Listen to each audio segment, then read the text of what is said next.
Hello, my name is John Elder and I work for CASService. The purpose of this video is to cover some of the basic components in our hood control package as well as some of the service menus available in our latest software. Let's start by looking at a hood control package or electrical control package. The control package is usually mounted in the utility cabinet at the end of the hood, but could be mounted on a wall somewhere in the kitchen or even above the drop ceiling. Remember to follow all safe work practices when opening or working in the control box, keeping in mind that there are several sources of power feeding into the control package. These photos show some of the major components contained in the control package. Your control package will most likely be different than the examples here because all the control packages are custom built to the job specs.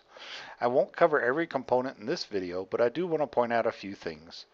There is one relay labeled RA1 that will be energized all the time unless the control package is in fire mode. And if your fans are operated by a motor starter, which is a contactor and an overload, the overload will have a square red and black button. These are the test and reset buttons. If you happen to have an error message on your hood display that says overload tripped zone 1, pressing the black button will reset the overload. Now let's focus on the ECPM03 and the service menus that are available. The first screen will say DCV, which stands for Demand Control Ventilation, and below that there will be a number, which is the software version the board is running. Under the screen there are 4 buttons labeled Menu, Up, Down, and Enter.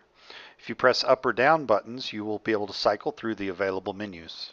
The first menu is Configuration. This menu is where all the configuration parameters are set and will be covered in a later video. The next menu option is Date and Time. If you press Enter, the board will display the current date and time that was programmed. If you press up or down again, you would have the option to change the time zone should you need to. The next menu option is System Bypass. This function is for emergency situations like the display on the front of the hood not working, or the fans not responding or turning on at all. If you press Enter and turn this function on, all the logic on the control board will be bypassed and the system will turn on all the lights and run all the fans at high speed continuously until this function is turned back off. The display will also show that the hoods are on by System Bypass.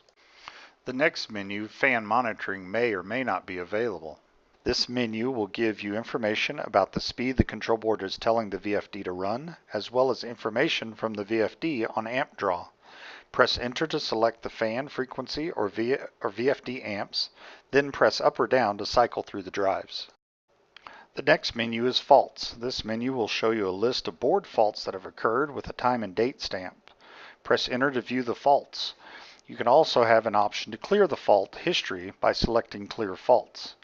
The last menu is Temperatures. Entering this menu will allow you to cycle through each temperature probe and read the real-time temperature readings, which is helpful when troubleshooting hood performance issues.